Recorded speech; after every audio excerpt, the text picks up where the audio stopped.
여러분 안녕하세요. 9월 14일 화요일 오늘의 교태를 시작하겠습니다. 오늘 우리에게 주신 하나님의 말씀은 사무엘상 4장 1절부터 7절까지의 말씀이 되겠습니다. 그럼 제가 읽겠습니다. 사무엘의 말이 온 이스라엘에 전파되니라. 이스라엘은 나가서 블레셋 사람들과 싸우려고 에베네셀 곁에 진치고 블레셋 사람들은 아벡에 진쳤더니 블레셋 사람들이 이스라엘에 대하여 전열을 벌이니라. 그 둘이 싸우다가 이스라엘이 블레셋 사람들 앞에서 패하여 그들에게 전쟁에서 죽임을 당한 군사가 4,000명가량이라.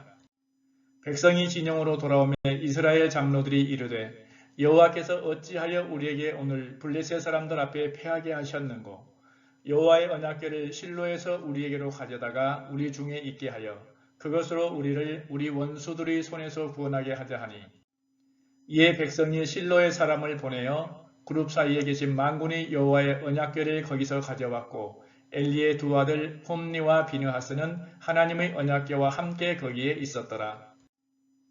여호와의 언약궤가 진영에 들어올 때에 온 이스라엘이 큰 소리로 외치매 땅이 울린지라. 블레셋 사람이 그 외치는 소리를 듣고 이르되 히브리 진영에서 큰 소리로 외치면 어찌 됨이냐 하다가 여호와의 궤가 진영에 들어온 줄을 깨달은지라. 블레셋 사람이 두려워하여 이르되 신이 진영에 이르렀도다 하고 또 이르되 우리에게 화로다. 전날에는 이런 일이 없었도다. 아멘. 오늘의 본문 내용을 살펴보도록 하겠습니다. 본문 내용에서 하나님께서 사무엘을 부르셨습니다. 그리고 이스라엘은 사무엘의 말을 따르게 되었습니다. 그 무렵 블레셋이 이스라엘을 쳐들어와 전쟁이 일어났습니다. 이스라엘은 이 전쟁에서 졌고 사망한 사람이 4,000명이나 되었습니다. 폐잔병으로 자기 진영에 돌아왔을 때 장로들이 말합니다. 하나님께서 우리를 블레셋에게 패하도록 하셨다. 그리고 그들은 실로에 있는 언약궤를 가져와 원수들의 손에서 우리를 구원하자고 하였습니다. 언약궤는 거룩한 것이기 때문에 아무나 만질 수가 없습니다. 함부로 만져서 죽은 사람이 우스하였습니다. 언약궤를 옮길 때는 제사장들이 메고 이동하였으며 대제사장이 1년에 한 번 속죄일에 접근할 수 있었다고 레위기 16장 14절에서 17절까지 쓰여져 있습니다. 그들은 실로에 있는 언약궤를 가져왔습니다. 거기에는 엘리의 두 아들 홈니와 비느하스도 있었습니다. 하나님의 언약궤가 들어올 때에 이스라엘 백성은 땅이 진동할 정도로 환호성을 울렸습니다. 장로들은 언약궤를 가져오면 반드시 전쟁에서 승리할 수 있을 것이라는 확신이 있었습니다. 그러나 결과는 어떻게 되었습니까? 이 전투에서도 크게 패망하여 사망한 사람이 3만 명이 되었고 하나님의 언약궤도 빼앗겼고 홈니와 비느하스도 죽게 되었습니다. 이러한 소식을 들은 엘리 제사장 역시 의자에서 넘어져서 죽게 되었습니다.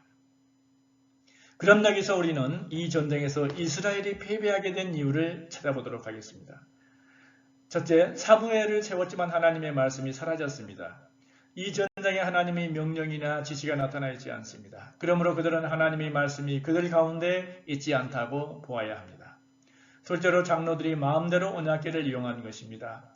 언약궤는 하나님의 임재의 상징이기도 합니다. 그런 언약궤를 그들은 마음대로 옮겨와 전쟁에 이용하였습니다. 셋째로 3절에 보면 하나님보다 우리가 먼저였습니다. 하나님의 말씀보다 우리를 위하고 우리 자신의 삶이 우선이 되어 있습니다.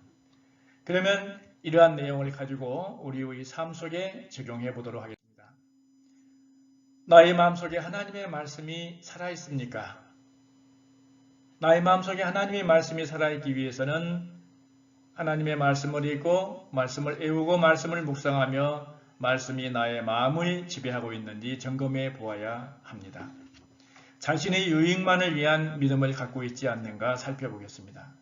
언약궤를 가져와 마음대로 전쟁에 사용했던 것처럼 하나님의 말씀을 나의 유익을 위한 도구로 삼고 있지 않는지 점검해 보아야 하겠습니다.